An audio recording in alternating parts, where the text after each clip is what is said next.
Hi, I'm here with Joe Morrissey, Coalition Coordinator for 21 Reasons. Thanks for joining us. Well, thanks for having us. Again, you were here last week to talk about the prom photo contest, which all that information is still available on your website, 21reasons.org. Absolutely. Still looking for your photo. I'm still kind of searching for it.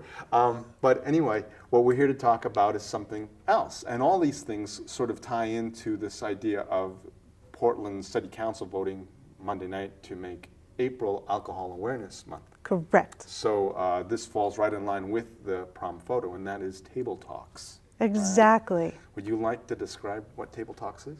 I would love to describe Table Talks. Table Talks is sort of a community dialogue opening up, but right in your own living room. It's sort of modeled after the Tupperware model. And we have trained facilitators standing by now. And if anyone in the community would care to host a table talk in their living room, we would supply them with the resources. They invite their friends, and we come in and we open a dialogue about the sometimes very sticky subject of underage drinking amongst your friends and your children's friends. And it's just mostly geared toward parents, or is you are looking for anybody in the community? These are definitely geared towards parents. It's an idea where parents are actually the most powerful prevention tool out there for kids and underage drinking. If kids feel that their parents would disapprove, they're less likely to drink.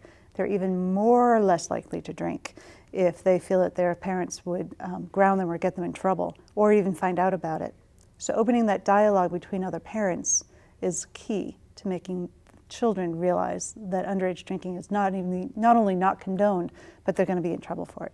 Now, I can imagine that if I'm a parent listening to this and I'm thinking to myself, well, you know, my children really don't bother with alcohol, or they don't have a problem with alcohol, they don't overdrink alcohol or whatever. I don't really feel like I need to do this. What would you just say to somebody like that? Well, you know, alcohol is out there in the community, and anything that you can do as a parent to help give your child the support that they need to continue not using alcohol, or even communicating with other parents about what your expectations are for your alcohol-free youth of your child, it will help protect them and keep them alcohol-free. And how about parents that feel like they are, you know, responsible enough to teach their children how to drink responsibly? Well, we now know about the adolescent developing brain and the dangers and risks that underage drinking can cause. As a matter of fact, April's tip of the month is Don't Be Fooled. Even though they look like mature adults, even at the age of 18, the brain still develops until the age of 25. And that the harmful effects of alcohol on the developing brain, as well as the impaired judgment that alcohol brings, can and will actually result in unlikely or unfavorable side effects.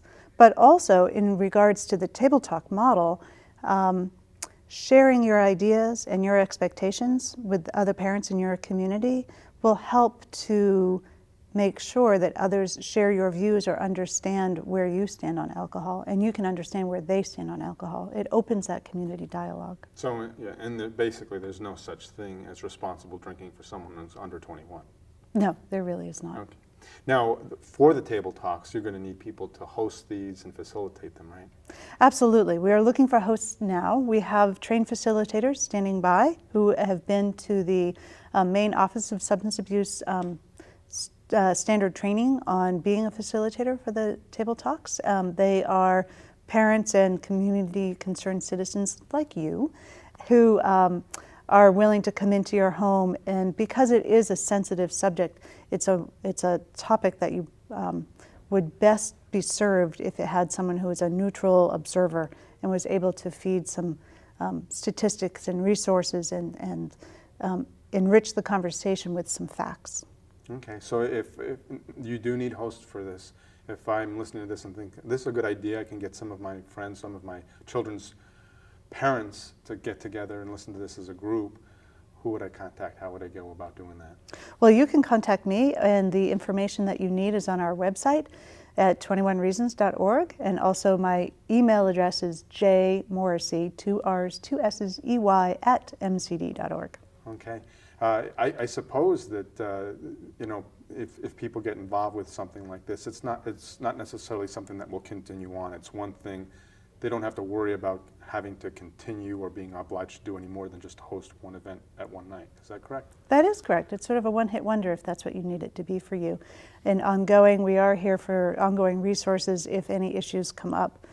But for the most part, what we're trying to do is facilitate a community dialogue. And it all starts with parents. Well, great.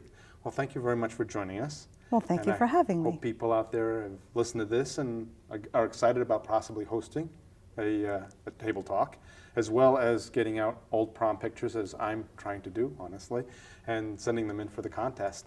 And good luck with the Alcohol Awareness Month. Thank you very much, Tom. Thank you. Back to you, Beth.